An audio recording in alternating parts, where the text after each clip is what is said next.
हरिओम।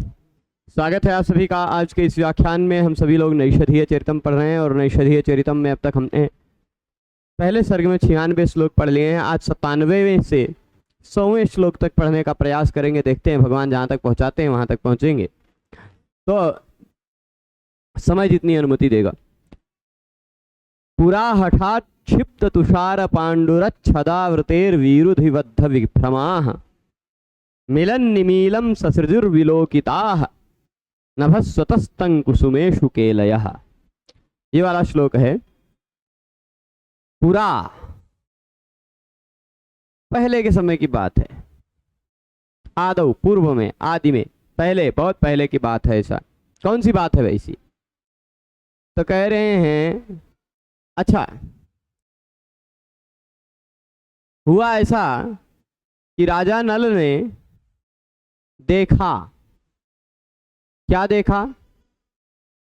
कुसुमेषु केलयः। कुसुमेषु यानी फूलों में,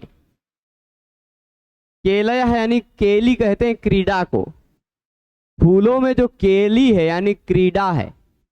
क्या? क्रीड़ा। कहां पर क्रीड़ा? तो कुसुमेषु। कुसुमेषु मतलब फूलों में। केलयः यानी क्रीड़ा। फूलों में जो क्रीडाएं हैं उन क्रीडाओं को देखा। अब फूलों में क्रीडाएं कौन कर रहे हैं? कौन कर रहे हैं? कुसुमेषु केलयः। तो कुसुमेषु यानी फूलों में जो केलयः है, क्रीड़ा है, वो कौन कर रहे हैं? किसकी क्रीडाएं हैं? तो नभस्वतः। नभस्वतः। नभस्वतः कौन है? नभस्वत। नभस्वत शब्द है, उसका मतलब होता है पवन देव। अमरकोश में नभस्वद्वात पवन पवमान प्रभंजनाः ऐसा पंक्ति, ऐसी पंक्ति मिलती है। नभस्वद्वात पवन पवमान प्रभंजनाः। तो नभस्वत कौन है? वात हैं। वात कौन है? पवन है। पवन, पवमान, प्रभंजन, ये सब उन्हीं के पर्यायवाची। तो नभस्वतः कुसुमेषु केलयः। कुसुमेषु यानी फूलों में जो नभस्वतः केलयः यानी पवन देव की क्रीड़ा है। सामान्य बात है, हवा चल रही है, पल्लव हिल रहे हैं, फूलों पर पवन देव हिल रहे हैं। इतनी सी बात है। पर इतनी सी बात को कवि किस तरह कह रहा है? और कवि करोति काव्यानि रसम जानाति पंडितः। कवि केवल काव्य लिख देता है, उसमें क्या रस है वो जो जानता वही पंडित होता, वही विद्वान होता, वही बुद्धिमान होता है। तो कवि के काव्य में कितना रस निकाला है इसमें, वो नारायण जी, उन्होंने जो जो बातें कही हैं, प्रयास करूंगा जितना मुझे समझ में आता है मैं आपको बताऊंगा। तो बात हो गई क्या? नभस्वतः कुसुमेषु केलयः। नभस्वतः यानी पवनस्य, कुसुमेषु यानी पुष्पेषु, फूलों में, केलयः यानी क्रीडाएं। पवन देव फूलों के साथ क्रीड़ा कर रहे हैं। ठीक है। अच्छा, कहां पर फूलों के साथ क्रीड़ा कर रहे हैं? नभस्वत शब्द पुल्लिंग में है। अब एक शब्द स्त्रीलिंग भी रखेंगे। पुरा हठात क्षिप्त तुषार पाण्डुरच्छदावृतेर् विरुधि। विरुधि, विरुधि कहते हैं, स्त्रीलिंग शब्द है। विरुधि कहते हैं वृक्षों को। ऐसा विग्रह कैसे देंगे? विरुधि का मतलब होता है, विरुधि यानी लतायाम। विरुधि का मतलब होता है लता। ठीक। तो लतायाम कुसुमेषु केलयः। लता में वह कुसुमेषु केली हो रही थी। कहां पर हो रही थी वह कामक क्रीड़ा? कामक क्रीड़ा वाला अर्थ भी तो हम बताए नहीं। कुसुमेषु केलयः, फूलों में पवन देव खेल रहे हैं। कहां पर? फूलों में कामदेव की, फूलों में पवन देव की क्रीड़ा हो रही है। वह पवन देव की जो क्रीड़ा है वह क्रीड़ा कैसी है, वह विरुद्ध ही चल रही है लता में, लता के फूलों में, ठीक है, लता में। अच्छा, उस क्रीड़ा को जैसे ही राजा नल ने विलोकित किया, ताह विलोकिताः क्रीडाः केलयः, वो विलोकित, वो देखी जा रही क्रीडाएं, नल ने देखा कि फूलों में पवन देव की क्रीड़ा चल रही है, लता की फूलों में पवन देव की क्रीड़ा चल रही है। तो पवन देव हो गए पुल्लिंग, लता हो गई स्त्रीलिंग, ठीक। एक पुल्लिंग और स्त्रीलिंग की कुसुम संबंधी कोई क्रीड़ा चल रही है ना, पवन देव फूल खिला रहे हैं कुछ, तो वह राजा नल ने जैसे ही देखा तैसे ही मिलन निमीलम ससृजुः, उस क्रीड़ा ने राजा नल को मिलन निमीलन कर दिया। निमील मतलब कहते हैं इस पलकों को, यानी निमीलित करना मतलब ऐसे बंद कर लेना, बंद सा कर लेना। तो मिलन निमीलम ससृजुः, राजा नल को एकदम आंख बंद सा कर दिया। नल को कैसे ससृजुः, कैसे बना दिया नल को, उन पवन देव की क्रीड़ा ने क्या बना दिया, उस पवन देव की क्रीड़ा ने नल को बना दिया मिलन निमीलम, मिलन निमीलम कर दिया, यानी उनकी पलकें एक दूसरे से मिलने लगी, आंखों बंद होने लगी। काहे भाई, फूलों पर, लताओं के फूलों पर चल रही है पवन देव की क्रीड़ा, उसको देखकर नल काहे आंखियां बंद कर रहे हैं, काहे आंख बंद कर रहे हैं, इसमें और बातें हैं, उसको आगे बताएंगे। पर क्या है स्थिति, आगे देखिएगा। कुसुमेशु, यहां नारायण जिस तरह से बताते हुए चल रहे हैं उस तरह से देखते हैं पहले।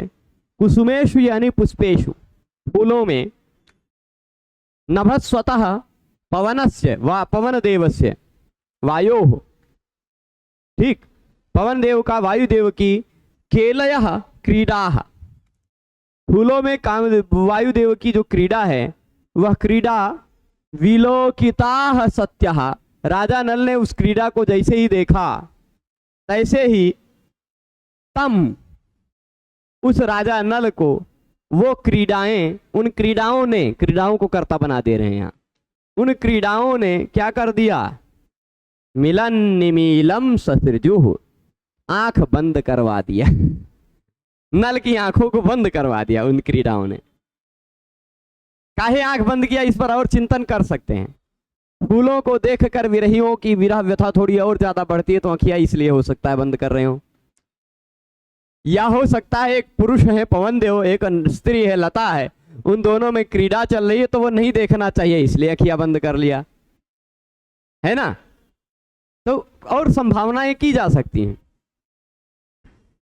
अब आगे देखिएगा, पुरा हठा क्षिप्त तुषार पांडुरच्छदावृतेर विरुधिबद्ध विभ्रमा, इसका भी अर्थ देखते हैं।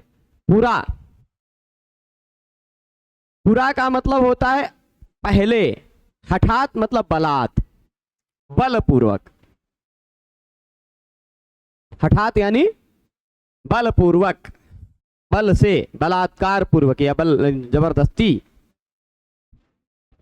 छदावृतेर विरुधिबद्ध विभ्रमा, कह रहे हैं पूरा यानी कि आदौ हठेन यानी बलात्कारेण, बलपूर्वक, आक्षिप्ताः चालिताः, बलपूर्वक उन्होंने हिला दिया था, पवन देव ने बलपूर्वक हिला दिया था, आक्षिप्त कर दिया था मतलब हिला डुला दिया था। क्या हिला दिया था, तो कह रहे हैं तुषार पांडुरच्छदा,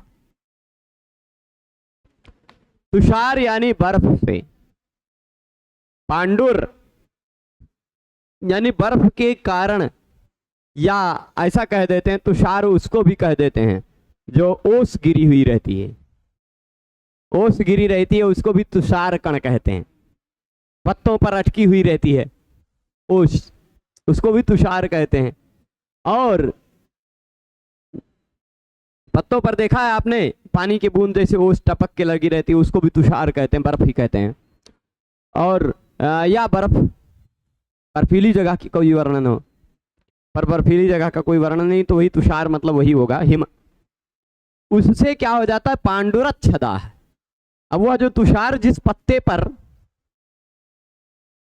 टपक करके अटका हुआ है, उसकी शोभा एक उस तुषार में आसपास के वातावरण का प्रतिबिंब हो जाता है, इसलिए उसकी शोभा कैसे एकदम सफेद सफेद जैसी लगने लग जाती है, लगती है कि नहीं, देखा ही होगा आपने। तो वही पांडुर यानी सफेद वर्ण की छद, पांडुरच्छदा यानी पांडुर वर्ण की, फिर वो छद पत्ते सफेद सफेद से लगने लग जाते हैं। उससे पत्ते कैसे लगने लग जाते हैं, हल्के सफेद से लगने लग जाते हैं उस प्रतिबिंब के कारण। तो वो पांडुरच्छदा जो हैं उनके वृतेह विरुधि, वृतेह विरुधि मतलब आवरणस्य लतायाम। इसमें भी और बातें हैं। वृतेह विरुधि में बात क्या है कि वृत यानी आवरण करने का, विरुद्ध यानी लता, आवरण करने की लता। हो सकता है लता के अंदर बैठ करके, लता में छिपा हुआ हो पवन, लता के अंदर एक लता हो ढकने वाला, उस लता के अंदर हो फूल, दूसरी कोई लता में फूल, उस पर पवन देव क्रीड़ा कर रहे हो।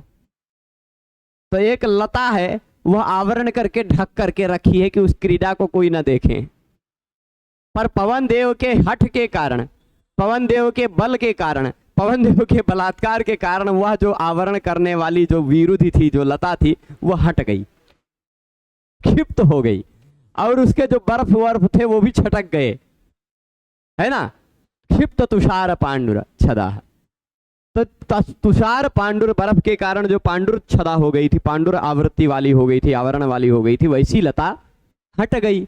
हट गई तो पवन देव की क्रीड़ा दिखने लगी, पवन देव की क्रीड़ा दिखने लगी। ऐसी क्रीड़ा पे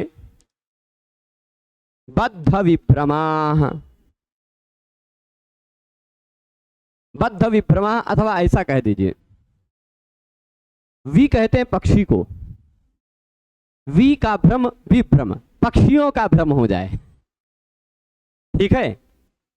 विरुधि बद्ध विभ्रमाः, विभ्रम, वी कहते हैं पक्षी को, पक्षी का भ्रम, पक्षी का भ्रमण, भ्रम यानी वो वाला भ्रमण नहीं, वो वाला भ्रम नहीं, भ्रमण, पक्षी भ्रमणाः, बद्ध विभ्रमा यानी कृत विशिष्ट भ्रमणाः पक्षिणः, विशिष्ट भ्रमण से युक्त जो पक्षी हैं, उस लता के पीछे हो सकता है वो पक्षी लोग भी विशिष्ट रूप से भ्रमण कर रहे हों, और भ्रमण कर रहे हो सकता है पक्षी ही क्रीड़ा कर रहे हों, ये भी संभावना है। अब इनको श्रृंगार पूरा दिखाना है, तो श्रृंगार में कितने नालायक कितनी नालायिका को लेके आ रहे हैं, मतलब नायिका नायक नायिका को लेके आ रहे हैं, वो देखते जाइए।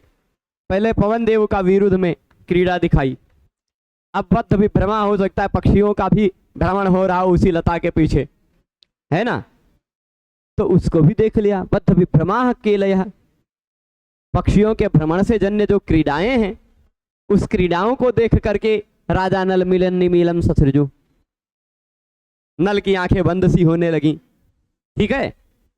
तो कई कितनी कारण हो गए, एक कारण तो हो गए विभ्रम, विशिष्ट भ्रम या पक्षियों का भ्रम। विशिष्ट भ्रम या ऐसा हो सकता है कि कृत विशिष्ट भ्रमाः, जब लता हिली तो उनको कुछ विशिष्ट भ्रम हुआ कि पवन देव यहां क्रीड़ा कर रहे हैं, ऐसा भ्रम हो सकता है। अथवा पक्षियों का भ्रम हो गया, पक्षियों का भ्रमण वहां दिखाई पड़ गया, एक विशिष्ट भ्रम पवन देव की क्रीड़ा का, अथवा पक्षियों का भ्रमण, पक्षियों की क्रीड़ा, ये दोनों के कारण राजा नल मिलन निमीलम हो गया, आंखें बंद कर लिया, ठीक। अच्छा, पक्षियों की क्रीड़ा, पक्षियों का भी संभोग इत्यादि होता है, तो वो भी क्रीड़ाएं नहीं देखनी चाहिए, इस कारण हो सकता है वो आंखें बंद कर लिया हो। पुरा हठा क्षिप्त तुषार पांडुरत छदा वृतेर विरुधि बद्ध विभ्रमा, विरुधि लताओं में बद्ध विभ्रमा, ये बात हो गई। हाँ, छद लक्षणम आवरणम आक्षिप्तम येन, ये जो छद है इस छद रूपी आवरण को जिसने आक्षिप्त कर दिया, हटा दिया, आवरण हटा दिया, वो पत्ते का आवरण था, ढका हुआ था, वो हटा दिया पवन देव ने अपने वेग से। ऐसा भी पवन देव का विशेषण बनाया जा सकता है। अब देखिए क्या कह रहे हैं,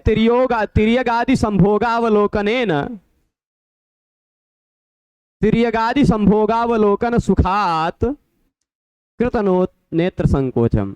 उस आलोकन के कारण इनको जो मिला थोड़ा सा सुख, उसके कारण इन्होंने अपना नेत्र संकुचित कर लिया। ठीक, आलोकन सुखात। बहुत लोग इंटरेस्ट लेकर देखते हैं, बहुत लोग नहीं देखते हैं, पर आंखें बंद कर लेनी चाहिए। अभी यहाँ पर याज्ञवल्क्य स्मृति का एक संदर्भ भी बताया है इन्होंने, नारायण ने। तो आप देखिए, वह ये सारी घटनाएं अगर देखा होगा, पवन देव की ही क्रीड़ा देखेगा या पक्षियों की ही क्रीड़ा देखेगा, तो क्योंकि वह स्वयं विरही है, स्वयं कैसा है, विरही है, उसकी विरह और बढ़ेगी, विरह दशा और बढ़ेगी कि नहीं, इसीलिए उसने मिलन निमीलम कर लिया, आंखें बंद कर ले, ऐसा भाव लिया जा सकता है। विरहित्वाद असह्यत्वाद वा पर संभोग दर्शनस्य अनुचितत्वाद वा। विरही होने के कारण उसको असह्य हो जाता, इसलिए उसने आंखें बंद कर ली। अथवा पर किसी व्यक्ति का या किसी पर तिर्यक इत्यादि विशेष का भी संभोग नहीं देखना चाहिए, इसलिए भी अनुचितत्वाद वा मिलन निमीलम ससृजु। उस क्रीड़ाओं ने इस राजा नल को आंखें बंद करवा दिया। ठीक ऐसे ही हो सकता है पवन देव की क्रीड़ाओं से वैसे ही स्वाभाविक रूप से उसकी आंखें बंद हो गई हूं, पर ये थोड़ा कवि की कल्पनाएं यहां हैं। अब इसमें यहां एक बात है, विरुधि स्त्रीलिंगत्वात् योषिति। विरुधि मतलब स्त्रीलिंग है, विरुद्ध शब्द, तो विरुधि मतलब योषिति स्त्रियाम, और नभस्वतः पुल्लिंगत्वात् नायकस्य। तो नभस्वतः में पुल्लिंग है इसलिए नायकस्य मान लीजिए, विरुधि मतलब स्त्रीलिंग है इसलिए, या ऐसा कह दीजिए पवन देव रूपी नायक का विरुद्ध रूपी नायिका के साथ वह जो क्रीड़ा हो रही थी उसको देखकर राजा नल ने आंखें बंद कर ली। ठीक, ये भाव है।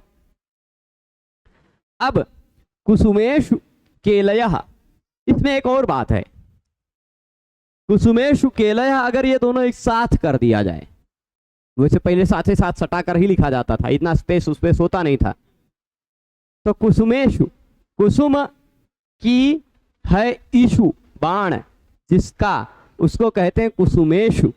कुसुमेषु कौन है? कामदेव। कुसुमेषु कौन है? कामदेव। कुसुम का है ईशु जिसका, वह कुसुमेषु। ठीक, तो कुसुमेषु यानी काम, केलया क्रीड़ा, काम की क्रीड़ा को देखकर।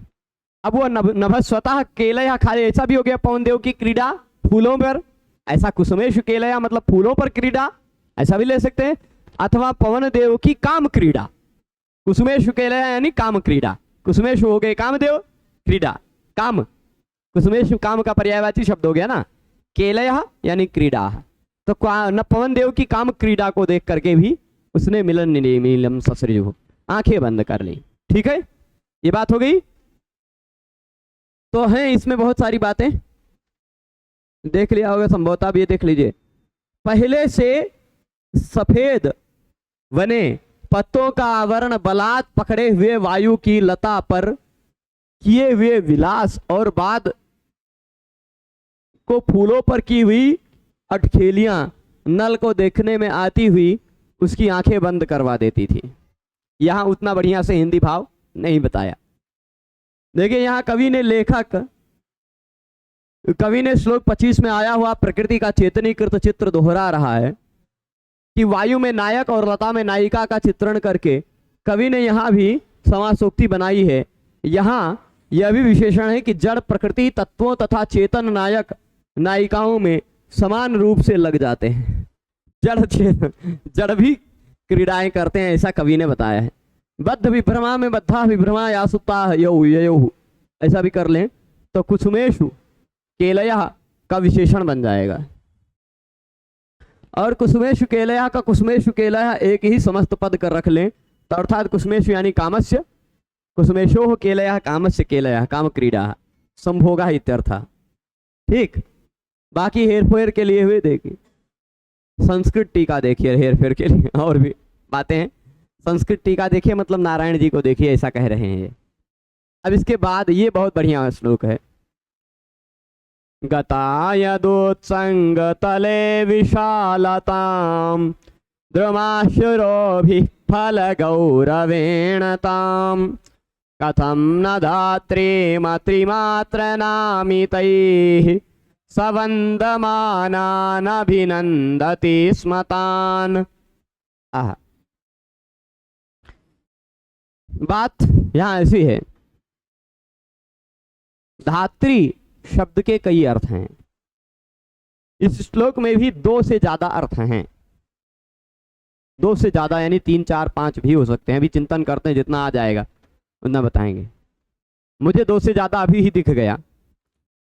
गता यदुत्संग तले विशालताम, यदुत्संग, उत्संग कहते हैं गोद को। उत्संग किसको कहते हैं? गोद को, गोद। यदुत्संग तले, जिसकी गोद के तल में, विशालताम गताः, विशाल हो गए हैं। ठीक, जिसकी गोद में रहते हुए विशाल हो गए हैं। देखिएगा, यत उत्संग तले, जिसके गोद रूपी तल में विशालताम गताः, विशालता को प्राप्त हो गए हैं। कौन? द्रुम, वृक्ष। वृक्ष जिसकी गोद में पड़े पड़े विशाल हो गए हैं, ऐसी कौन है? धरती माता, पृथ्वी। ठीक, तो आप भी जिसकी गोद में बड़े होते हैं उनका विशेष आदर करते हैं, तो इसलिए ये वृक्ष भी विशेष आदर कर रहे हैं। कितना गजब, ये प्रकृति को चित्रित करके ये भी बता रहे हैं कि ये द्रुमाः यानी वृक्षाः यदुत्संग तले विशालताम गताः, जिसकी गोद में पड़े पड़े विशाल हो गए हैं, है ना। अब बड़े हो गए हैं, विशालता को प्राप्त कर गए हैं, तो झुक करके उसको प्रणाम करते हैं कि नहीं? झुक करके ऐसी धात्री को, माता को प्रणाम करते हैं कि नहीं? क्या कह रहे हैं? शिरोभिः फल गौरवेण, वृक्षों के सिर कौन से होते हैं? वृक्षों के सिर कौन से होते हैं?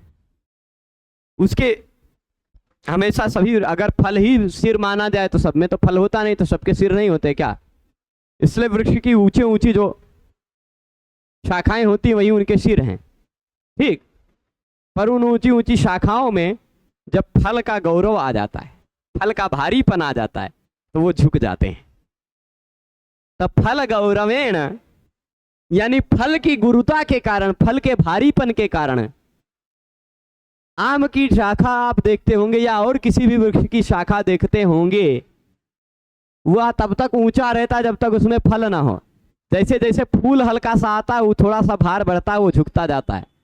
जैसे जैसे वह फूल फल का रूप लेता जाता है, वह और झुकता जाता है ना। और फल के टूटते ही फिर वह ऊपर चला जाता है, होता है कि नहीं? तो फल गौरवेण, फल की गुरुता के कारण, ताम यानी उसी को, उसी किसको मतलब? जिसकी गोद में पड़े पड़े बड़े हुए हैं, जिसकी गोद में पड़े पड़े बड़े हुए हैं, उसी को अपने शिरों के द्वारा सिर झुकाए। अब वृक्ष भाई, पहले के समय में रावण के 10-10 सिर हुआ करते थे। ऐसे वृक्षों के भी मान लीजिए कई सिर होते हैं, कई शाखाएं होती हैं, तो कई सिर होते हैं।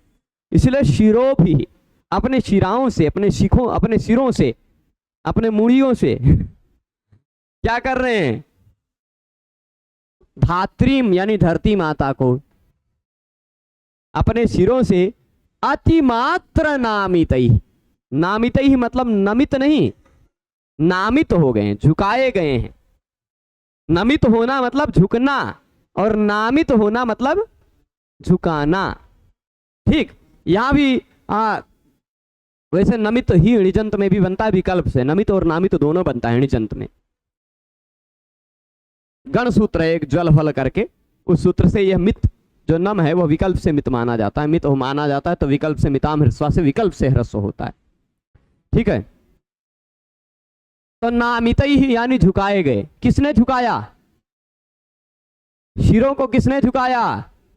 फल गौरवेण, फल गौरव ने, फल की गुरुता ने, फल की गुरुता ने नामित कर दिया, झुका दिया। किसको झुका दिया? नामित ही कई शिरों भी, फल के गौरव ने जिनको झुका दिया है ऐसे शिरों के द्वारा। कितना झुकाया? अतिमात्रा, अत्यधिक झुका दिया है। फल की गौरव ने अतिमात्रा, अत्यधिक मात्रा में नामित यानी झुका दिया है। किसने झुकाया? फिर से मैं इसका अर्थ बता रहा हूं, देखिएगा। जिसके गोद के तल में विशालता को प्राप्त हो गए हैं वृक्ष, ऐसी धात्री को, ऐसी धात्री यानी धरती माता को फल के गौरव ने क्या कर दिया? अत्यधिक मात्रा में नामित कर दिया, झुका दिया शिरों को। शिरों को अत्यधिक मात्रा में नामित कर दिया यानी झुका दिया। तो झुका देने के कारण अब वो फल के गौरव से अत्यधिक झुक गए हैं सिर वाले, और क्या कर रहे हैं? वंदमानान, वंदना कर रहे हैं। किसकी वंदना कर रहे हैं? धात्रीम वंदमानान, अपनी धात्री को यानी धरती माता को वंदना कर रहे हैं, धरती माता की वंदना कर रहे हैं। ऐसे धात्रीम वंदमानान, वंदमाना जो धरती माता की वंदना कर रहे हैं, ऐसे वृक्षों को देखिए संभावना है एक प्रकार की। स्वाभाविक बात है वृक्ष झुक जाते हैं, स्वाभाविक बात है वृक्ष फल लगने पर झुक जाते हैं, पर यहां अस्वाभाविक वर्णन यह कह रहे हैं कि वो धरती माता की वंदना करने के लिए झुक जा रहे हैं, वंदन कर रहे हैं ऐसे मुड़िया झुका करके। ठीक है, तो वंदमानान सह नलः, वह राजा नल उन वंदमान वृक्षों को अभिनंदति स्म तान। अच्छा, वंदमानान से लीजिएगा, वंदमानान तान, वंदना कर रहे उन द्रुमा, जो वृक्ष हो गए उन द्रुमों को, उन वृक्षों को, कथम न अभिनंदति स्म, कैसे अभिनंदन नहीं कर रहा था? कैसे अभिनंदन नहीं कर रहा था? प्रश्न पे लग रहा है कि कुछ अधूरापन है, पर अधूरापन अभी पूरा हो जाएगा।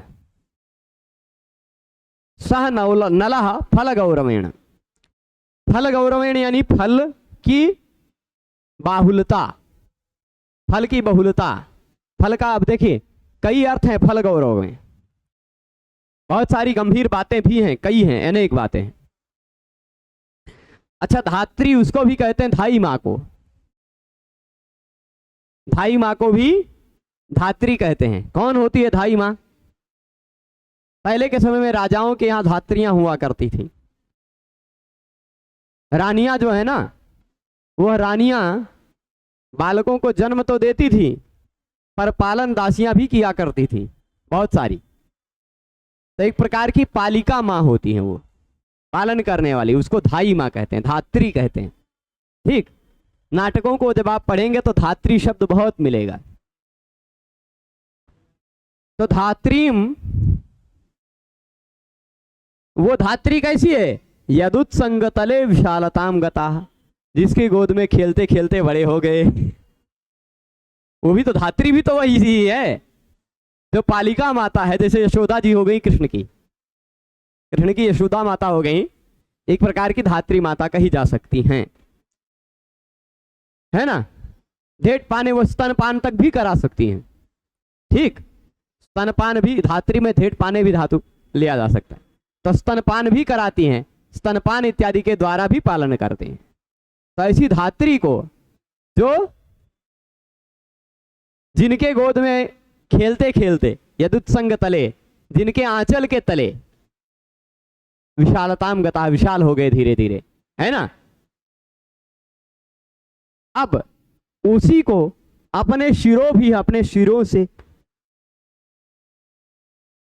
भाई वो राजा हो चाहे राजकुमार हो, अपनी धात्री को तो प्रणाम करेंगे ही, पालन किया है उसने। तो शिरों भी उनको फल गौरव मिल गया, कोई बहुत बड़ा फल मिल गया है। हो सकता है राजा बन गए हो, यही बहुत बड़ा फल मिल गया हो, है ना, फल के गौरव के कारण। है ना, या फिर धात्री की पालन का, धात्री के पालन का इनको बहुत बड़ा फल मिल गया हो, ये फल गौरव, ये भी अर्थ लिया जा सकता है कि नहीं।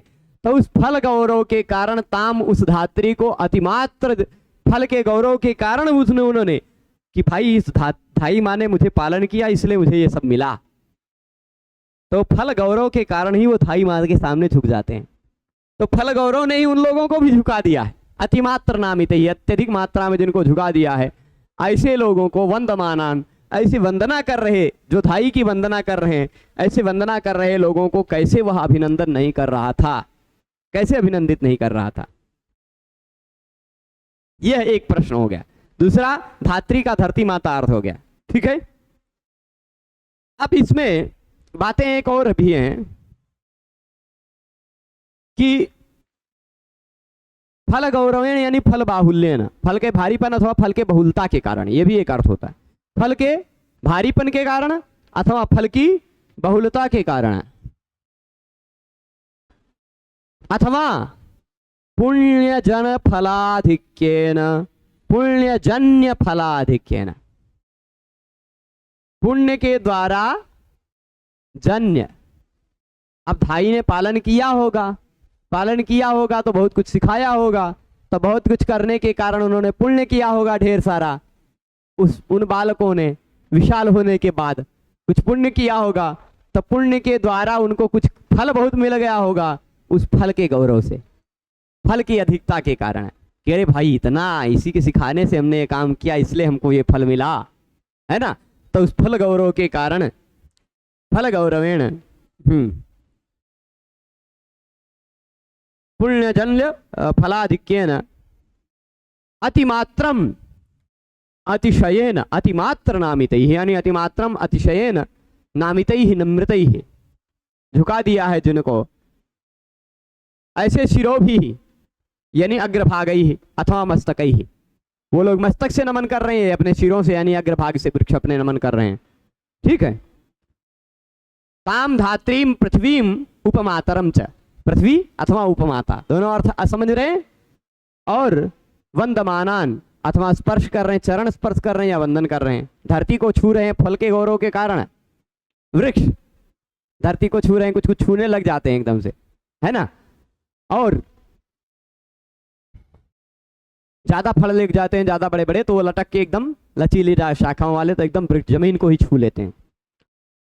तो स्पृशंतः अथवा नमन्तः वंदमानान स्पृशतः नमस्कारम कुर्वतश्च तान द्रुमान और सुतांश्च, वृक्षान और सुतांश्च, कथम न अभिनंदति स्म, कथम प्रीत्या न स्तौषीत, क्यों प्रीति से उन्होंने स्तुति नहीं की, क्यों प्रेम पूर्वक दृष्टि नहीं डाली उन लोगों पर, उन वृक्षों पर या उन लोगों पर क्यों प्रीति पूर्वक दृष्टि नहीं डाली, ये एक विषय उठता है।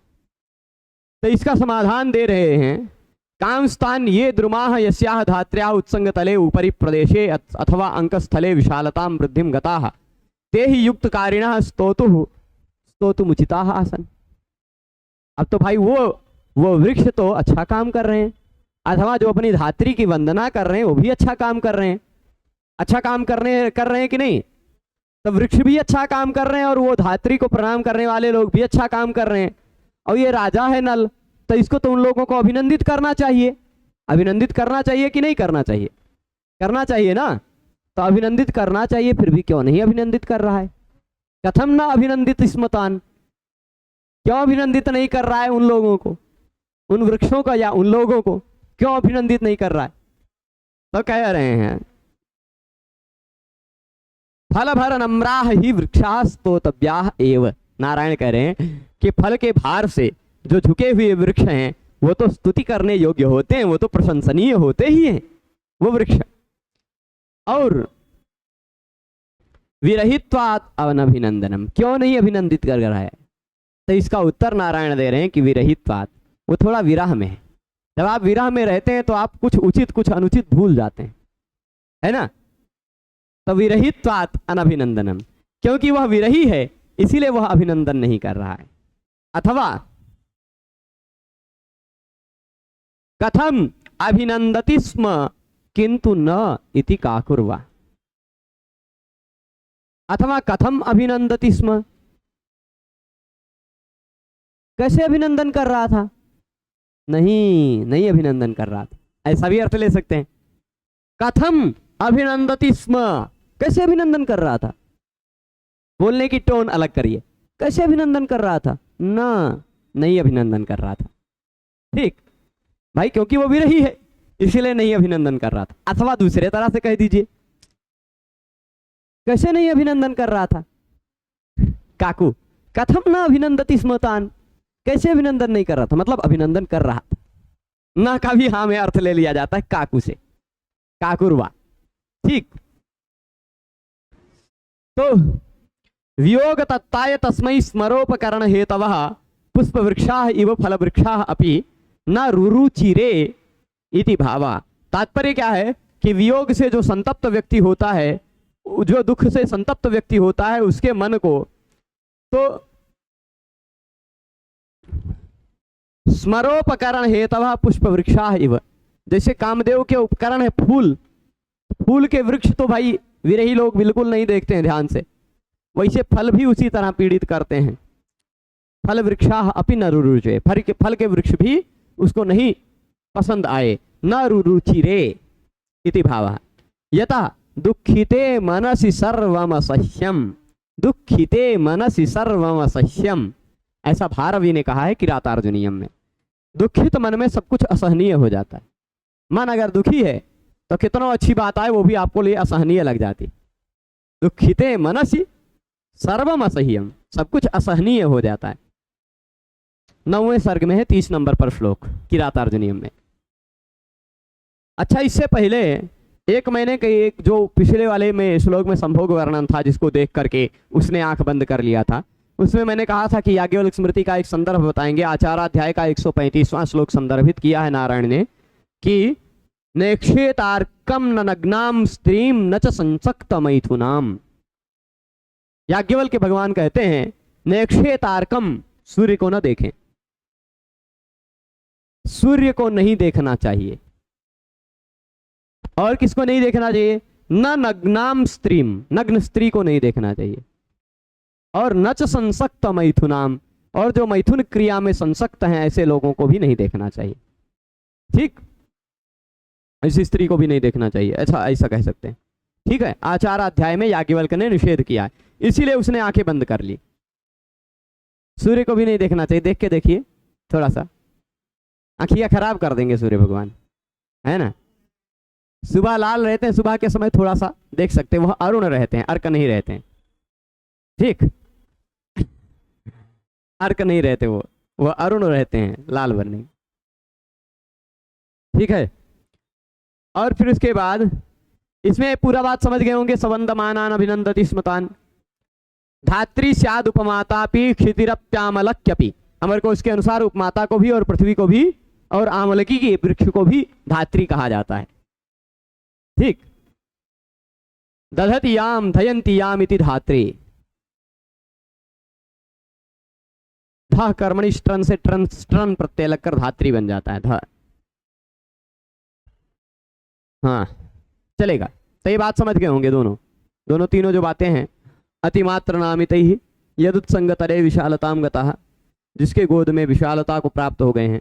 देखिए, जो वृक्ष जिसकी गोद में बड़े हुए हैं, उस धात्री यानी भूमि अथवा थाई को फल के बाहुल्य के कारण अत्यंत झुके हुए सिरों से नमन करते हुए उन वृक्षों को वह नल क्यों न अभिनंदित करता, क्यों न अभिनंदित करता, मतलब जरूर अभिनंदित करता, जरूर अभिनंदित करता, अथवा क्यों नहीं अभिनंदित कर रहा था। ठीक, थोड़ा किसी तरह से इसका अर्थ ऐसे लिया जा सकता है, काकू है। यहां पर भी कवि ने प्रकृति का चित्रण किया है। लक्ष्यार्थ नहीं, व्यंग्यार्थ है।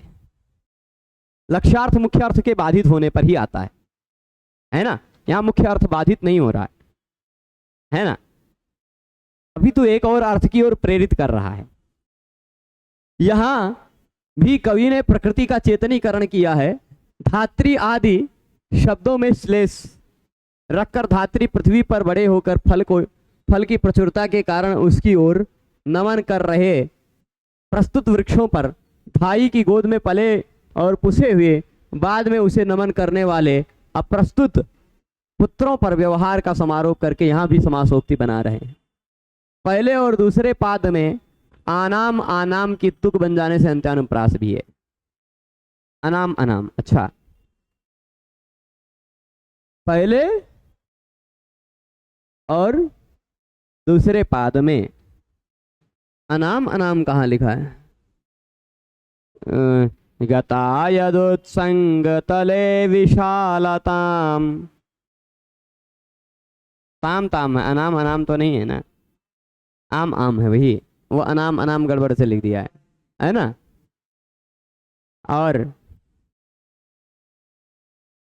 फला द्रुमा शिरो भी फल गौरवेण ताम, यहाँ भी ताम ताम ताम दोनों जगह है ना, विशालताम और ताम, लताम और नताम है। तो ये बात समझ गए होंगे। अब इसके बाद नृपाय तस्मै हिमितं वनानिलैः सुधीकृतं पुष्परसैरहर्मः विनिर्मितं केतकरेणुभिः सितं वियोगिने दत्तन कौमुदी मुदः, कौमुदी मुदः वियोगिने, ओहो चलिए ठीक है। तस्मै नृपाय, तस्मै नृपाय उस राजा को, उस राजा को मतलब किस राजा को, वो बात आप जानते हैं, ठीक, इतना आप बताने की जरूरत नहीं है। उस राजा को वनानिलैः, वन के पवनों ने, वनानिलैः यानी वन के पवनों ने क्या किया? हिमितम, हिमित कर दिया। वन में पवन कैसे रहते हैं? वन के पवन, वन पवन,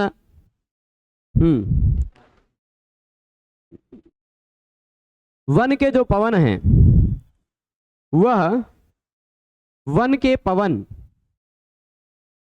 वो ठंडे होते हैं, शीतल होते हैं कि नहीं? और ये भी जैसे हम कहने लगे नृपाय तस्मै हिमितम, वैसे ये भी शीतल शीतल होने लगे, जाना है? अच्छा, नृपाय तस्मै हिमितं वनानिलैः, वनानिलैः तस्मै नृपाय हिमितं, वनानिलैः यानी वन के पवनों ने, वन के पवनों ने तस्मै नृपाय उस राजा नल के लिए हिमितम, हिमितम का मतलब एकदम से हिमित कर दिया, एकदम से ठंडा कर दिया है। हिम ठंडी की प्रचुरता से भर दिया है ना। तीन चीज है मुख्य रूप से बात क्या है? अहर महा, अहर महा हम आह कहते हैं दिन को, उसका मह यानी प्रकाश, दिन का प्रकाश, दिन का जो प्रकाश है वह क्या है? अहर महा, अह यानी दिन, महा यानी प्रकाश, अह मतलब दिन, महा यानी प्रकाश। तो जो दिन का प्रकाश है यानी अहर महा है, ठीक, उस अहर महा ने यानी दिन के प्रकाश ने नृपाय तस्मै हिमितं वनानिलैः, वन के पवनों ने क्या कर दिया? देखिए तीन करता है, तीन करता है, अहर महा कर्म है, अहर महा, महा महसी महानसी, महा महसी महानसी। तो वन के पवनों ने दिन के प्रकाश को उस राजा नल के लिए तस्मै नृपाय, ठीक है, समझिएगा, वन के पवन ने दिन के प्रकाश को उस राजा नल के लिए हिमितम ठंडा कर डाला। दिन का प्रकाश जो होता है, दिन का प्रकाश वह गर्म होता है, गर्म होता है, गर्म भी होता है, गर्म भी होता है कि नहीं? तो दिन का प्रकाश जो गर्म होता है, जिसमें गर्म होता है, वो तस्मै नृपाय हिमितम, उस राजा के लिए हिमित यानी वन के पवनों ने उनको हिमित कर दिया, ठंडा कर दिया। दिन का प्रकाश गर्म जो होता है उसको हिमित कर दिया, बर्फ जैसा बना दिया, ठंडा कर दिया। अब आप समझिए, दिन का प्रकाश आप धूप से हो, धूप में दिन के प्रकाश में संतप्त हो, आप कहीं उपवन में पहुंच जाएं और आपको ठंडी ठंडी हवा मिलने लग जाए, कितना अच्छा लगेगा, कितना शांत देगा, कितना मुदह देगा, कितना मुदह यानी मुद आनंद कितना देगा। आप संभावना कर सकते हैं, कल्पना कर सकते हैं कि नहीं। तो तस्मै नृपाय हिमितम, उस राजा नल के लिए वन के पवनों ने एक हिमित कर दिया, वन के पवनों ने एक सहायता की। दूसरा, पुष्प रसैः सुधीकृतम, फूल के परागों ने क्या कर दिया, सुधीकृत कर दिया, यानी सुधा जैसा बना दिया, अमृत जैसा बना दिया, दिन के प्रकाश को एकदम अमृत जैसा बना दिया। ठीक है, किसने, फूल के पराग ने। वन के देखिए 3 लोग आ रहे हैं सहायता करने, कौन कौन, उस राजा नल के लिए, तस्मै नृपाय, उस राजा नल के लिए, चतुर्थी विभक्ति है। वन के पवनों ने हिमित कर दिया क्या, दिन के प्रकाश को, ठीक, दिन के प्रकाश को ठंडा कर दिया वन के पवनों ने, स्वाभाविक बात है। और पुष्प रस ही, फूल के रसों ने क्या कर डाला, फूल के रसों ने सुधीकृत कर दिया, सुधीकृत कर दिया यानी अमृतीकृत कर दिया, ठीक, अमृत जैसा बना दिया, अमृतीकृतम, रसम अमृतीकृतम, यानी एकदम से अमृत जैसा आनंददायक हो जाता, आह्लाददायक हो जाता है ना। वह दिन का प्रकाश ही अमृत जैसा हो गया उसके लिए। और केतक रेणु भी, केतकी का फूल होता है, केतकी का फूल देखा है, कैसा होता है, सफेद होता है ना, बताया था कि नहीं है? होता है सफेद, अंदर कुछ कुछ शायद पीला होता नहीं। हाँ हाँ, तो केतक रेणु भी शीतम विनिर्मितम, और केतक के रेणुओं ने, केतक के पराग ने, केतक के फूल के परागों ने, अन्य फूल के परागों ने अमृत जैसा बना दिया, पर केतक के पराग ने उसको शीतम कर दिया, सफेद कर दिया, उस दिन को, दिन के प्रकाश को शीत कर दिया, यानी सफेद कर दिया। ठीक, वैसे सफेद होता ही है सामान्यतः, हल्की सी पीलिमा लिए हुए होता है, छांव में थोड़ा सा पीलापन या लालपन आ जाता है दिन के प्रकाश में, छांव में विशेष करके, पर उसमें केतक के पराग, केतक के फूल के पराग इतने बिखर रहे थे कि वो सफेद कर दे रहे थे उसको। ठीक, तो केतक रेणु भी शीतम विनिर्मितम, केतक के रेणुओं ने उसको शीत बना डाला था, किस लिए, राजा नल के लिए। फिर भी यह दिन का प्रकाश उस वियोगी ने, तस्मै नृपाय, वियोगी वो जो राजा है नल, वियोगी राजा नल के लिए कौमुदी मुदह न अदत्त, दिन में ये इतना सब कुछ कर डाला है ना। चंद्र का प्रकाश क्या होता है, चंद्र के प्रकाश में बहुत सारी विशेषता होती है। क्या विशेषता होती है, चंद्र के प्रकाश में ठंडापन होता है कि नहीं, चंद्र के प्रकाश में ठंडापन होता है, शीतलता होती है, चंद्र के प्रकाश में सफेदी होती है ना। और चंद्र के प्रकाश में, हाँ, सफेदी होती है और सुधीकृत भी होता है, सुधा भी होती है। कहा जाता है कि चंद्र अमृतांशु है, चंद्र को अमृतांशु कहते हैं कि नहीं। अभी अगले श्लोक में संभवतः अमृतांशु ही आएगा, शब्द आएगा, तो क्योंकि उसकी किरणों से अमृत बरसता, ऐसा माना जाता है। वही अमृत औषधियों को रात में प्राप्त होता है, सुबह सुबह औषधियों को ले लेने से वही अमृत हम सबको निरोग कर देता है, ठीक, रोग रहित कर देता है। तो औषधियों के इसलिए पति हैं वो, तो इसीलिए शुद्धिकृत भी हो गया। अब देखिए, दिन में ही ये 3 लोग मिलकर प्रयास कर रहे थे कि चांद का प्रकाश दे दिया जाए राजा नल को उपहार में। तो क्या किया, वन के पवन ने पहले उसको बर्फ से युक्त कर दिया, ठंडा कर दिया, चंद्र के प्रकाश मतलब सूर्य के प्रकाश को। अहरमहा दिन के प्रकाश को रात का चंद्र का प्रकाश बनाने का प्रयास किया जा रहा है। तो प्रयास करते करते वन के पवनों ने हिमित किया, ठंडा किया, और फूल के रसों ने क्या कर दिया, शुद्धिकृत कर दिया, अमृत का रस भी भर डाला उसमें। और थोड़ा सफेदी डालनी थी तो केतक के रेणुओं ने सफेदी भी डाल दी, लेकिन फिर भी उस वियोगी को कौमुदी मुदा न अदत्त, ये सब मिल के भी कौमुदी का मोद नहीं दे पाई, चांद का आनंद, चंद्र की चंद्रिका का आनंद नहीं दे पाए।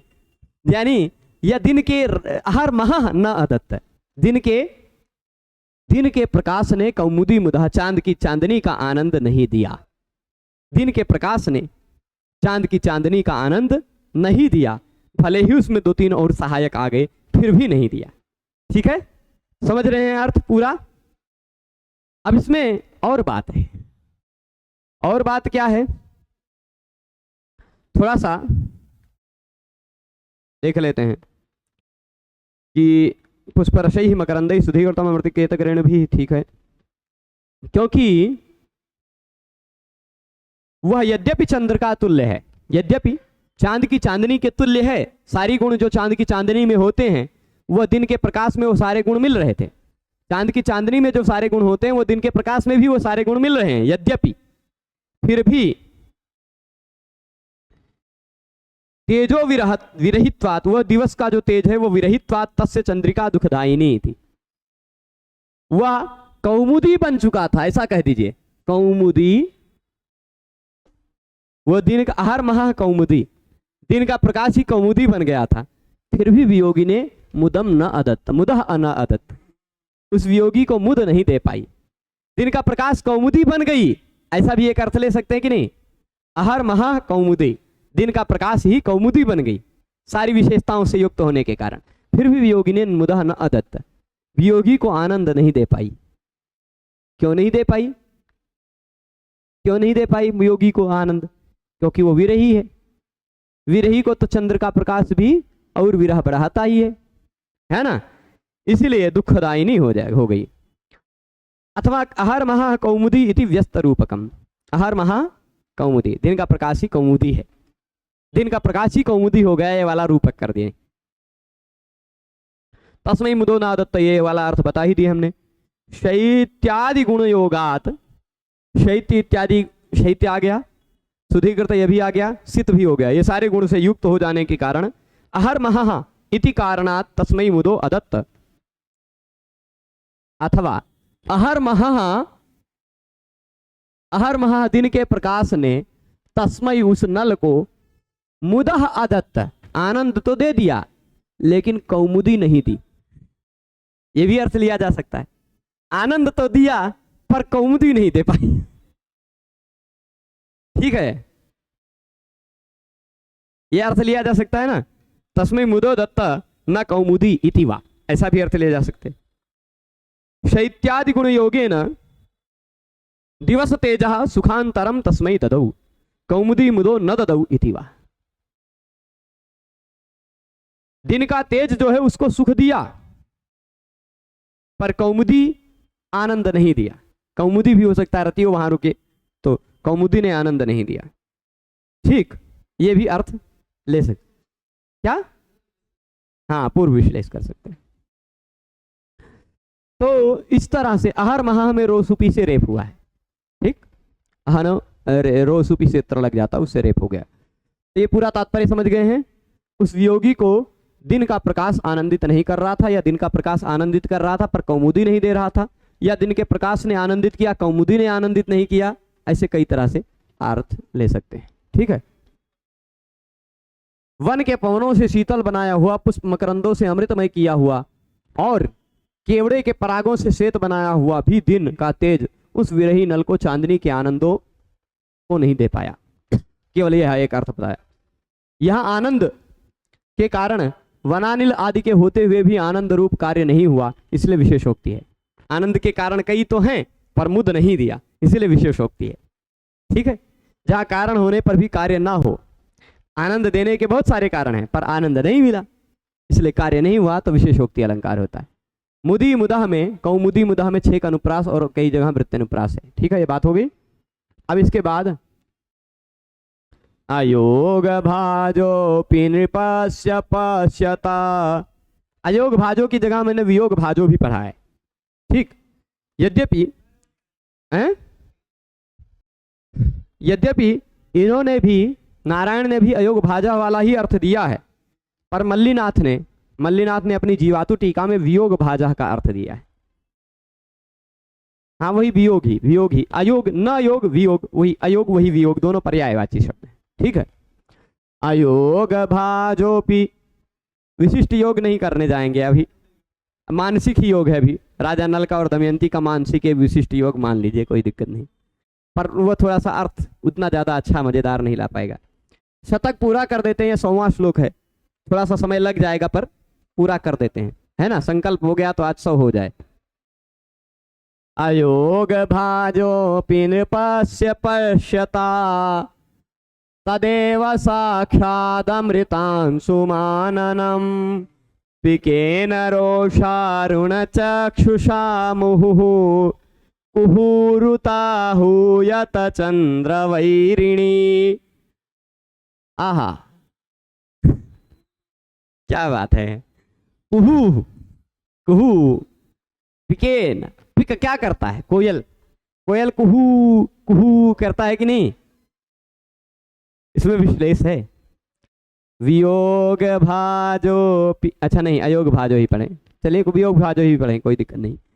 तो वियोग भाजोपि या अयोग भाजोपि, जो योग नहीं हो पाया अभी, दमयंती के साथ योग तो नहीं हुआ ना, इसलिए वो अभी अयोग भाग है। तो अयोग भाजोपि तस्य नृपस्य, वह राजा नल जो अयोग भाग है, उस राजा नल की बात चल रही है ना। तो उस राजा नल का तदेव आननम, वही मुख जो अभी वियोगी है।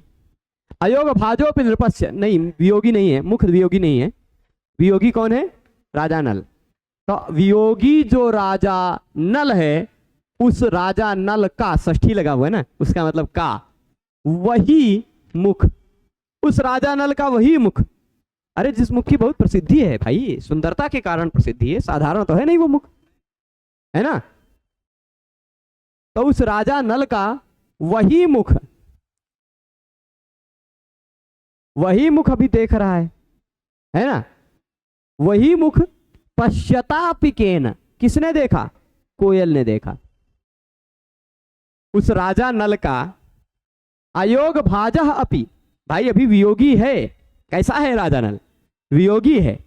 वियोग में उसका मुख का, चेहरे का रंग थोड़ा सा फीका पड़ जाना चाहिए था ना, लेकिन नहीं पड़ा है। वियोगी है, फिर भी, अपि शब्द का अर्थ भी, वियोग में पड़ा हुआ है, फिर भी उस राजा नल का वही मुख है, वही मुख। तदेव मुखम तदेव आननम पश्यता पिकेन, देखते हुए कोयल ने क्या किया, राजा नल का वही मुख देखा कोयल ने, और देखते देखते क्या किया, रोषारुण चक्षुषा, गुस्सा के लाल लाल आंख वाला हो गया। वैसे स्वाभाविक उसकी आंखें लाल होती हैं कोयल की, लेकिन यहां दोबारा गुस्सा दिला रहे हैं इस तो कोयल को, है ना। एक बार और इससे पहले भी गुस्सा दिलाए हैं, कल परसों में, है ना। तो रोषारुण चक्षुषा, रोष के कारण, गुस्से के कारण अरुण चक्षु हो गया। तो रोषारुण चक्षुषा पिकेन पश्यता पिकेन, ये सारे उसी के विशेषण है, पिकेन के। तो रोष के कारण, गुस्से के कारण अरुण, यानी ये अरुण नहीं, लाल आंखों वाले, गुस्से के कारण लाल आंखों वाले कोयल ने क्या किया, मुहुः पुनः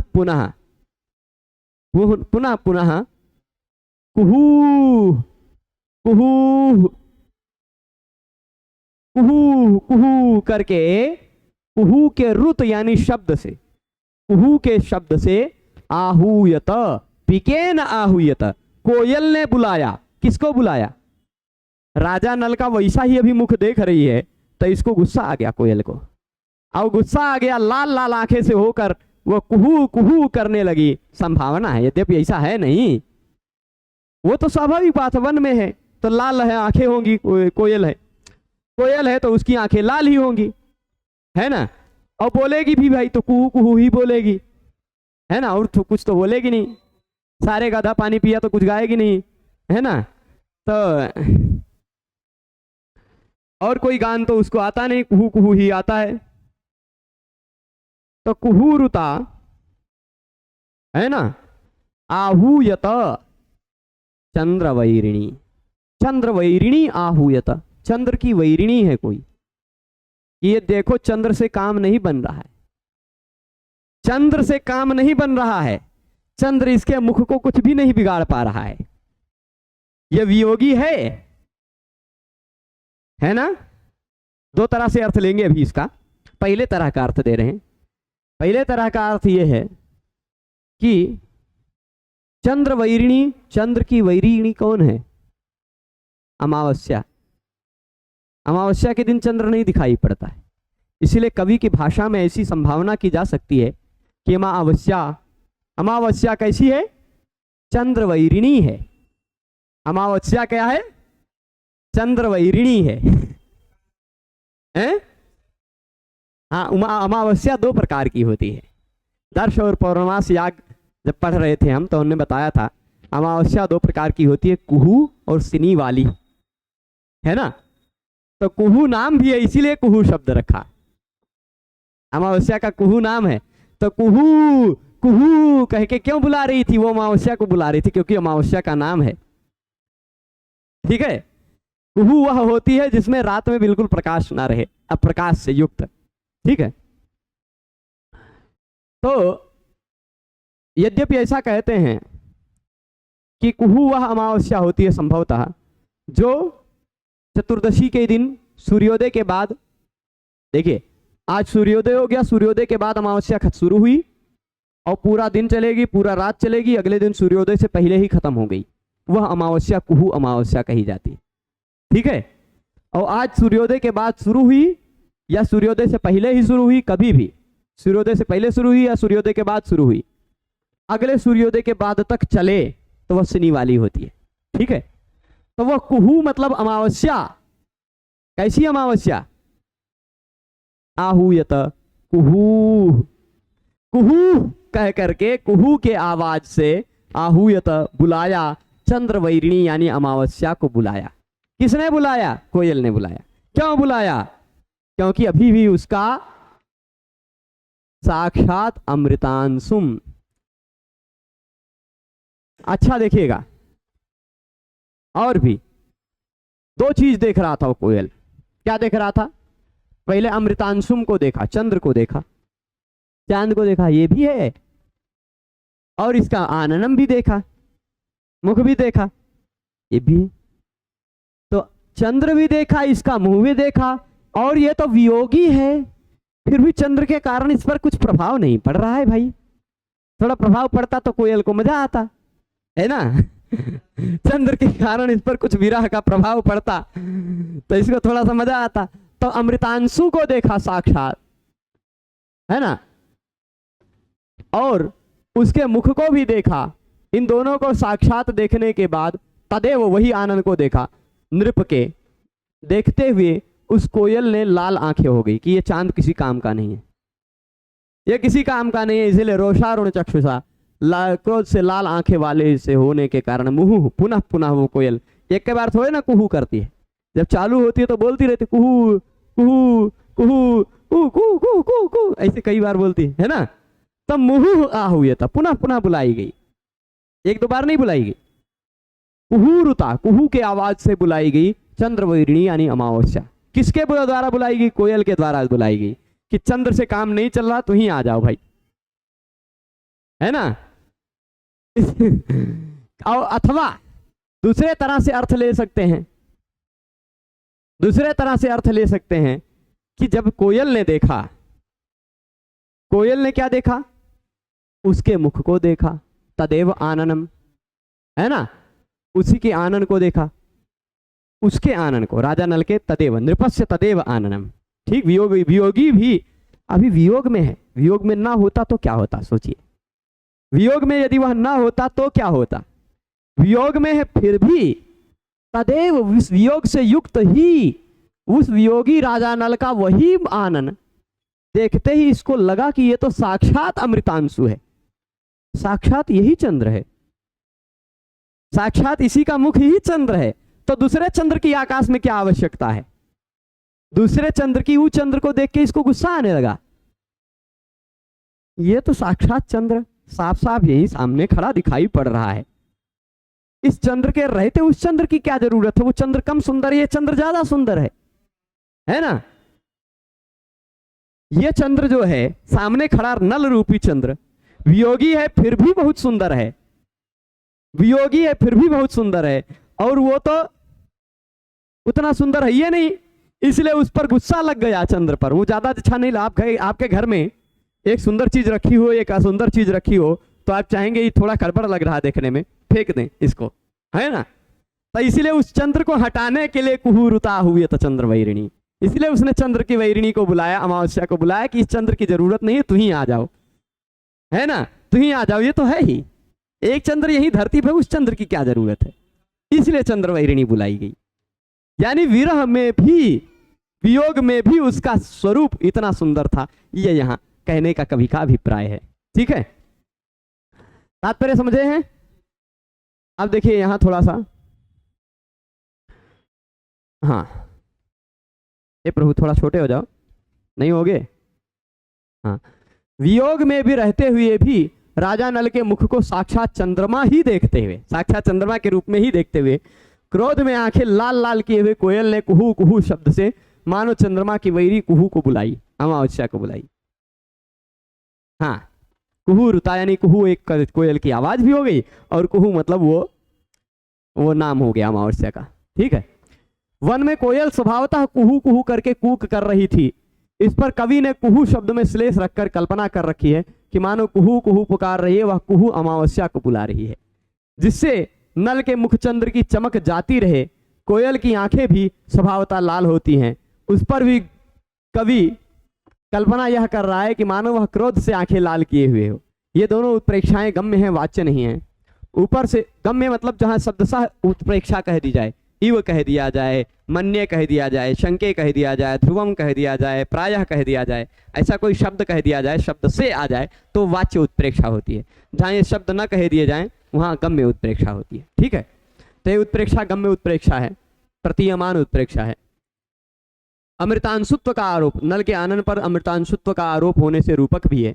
इस प्रकार रूपक श्लेष और उत्प्रेक्षाओं का संकर अलंकार शब्दालंकार में प्रत्यनुप्रास है। अमृतांशु शब्द से संबंध रखने वाले अवधारणार्थक एवं शब्द को ही वहां न रखकर तत् के साथ रखने पर अस्थानस्थ पदत्व दोष बन रहा है।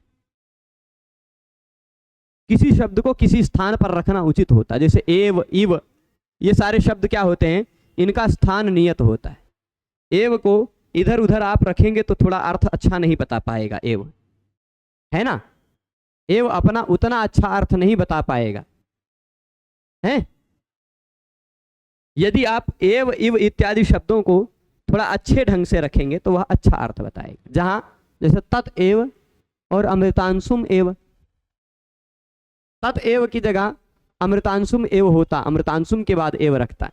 जैसे अहम एव गच्छामि, अहम गच्छामि एव, है ना, तो मैं जाता ही हूं और मैं ही जाता हूं, ये अर्थ हो जाता है ना। तो तत् एव और अमृतांशुम एव पश्यतः, ये थोड़ा सा अस्थानस्थ पदत्व दोष हो गया। अमृतांशुम एव के साथ एव का अन्वय होना है। अब इसके बाद अशोक को देखेगा, जिससे उसका शोक समाप्त होगा कि नहीं होगा, ये सारी बातें हम बाद में जानेंगे। ठीक है, देखने दीजिए उसको, अशोक को, है ना। सुनो विरहि मम विटप अशोका, सत्य नाम करु हरु मम शोका, सीता जी ने कहा है। तो अब उस अशोक को देखेंगे कल के व्याख्यान में, आज यही रोकते हैं। सभी को जुड़े रहने के लिए बहुत बहुत धन्यवाद। नमो नमः।